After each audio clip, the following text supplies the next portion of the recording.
सरसकट घरात ना कडधान्य भरलेली असतात. फ्रीज अगदी कपाटासारखे तुडुंब भाजीन भरलेले असतात. तरी पण सकाळी उठल्यावर पहिलो प्रश्न पडलेलो असता, आज करू काय.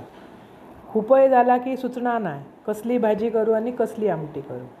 हे खूप वेळ विचार करूचो लागतं. सकाळी आधी एवढं विचार करूक पण वेळ नसता हो.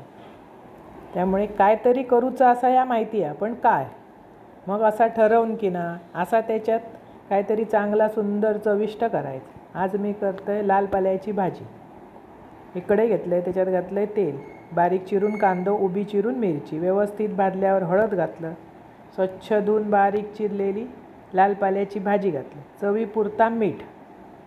साधी आणि सोपी, पण ह्याचा विचार करूक तास दीड तास जाता. आज करायचा काय, आज करायचा काय. आणि मग हे असं सुचला ना की त्या करतो ता चविष्ट आणि अप्रतिम लागतं. व्यवस्थित ती वाफेर शिजल्यावर भरपूरसा खोबरा घाला. अशी करा, खावा, आवडतली तुमका आणि आवडल्यास पटकन माझा चॅनल सबस्क्राईब करा.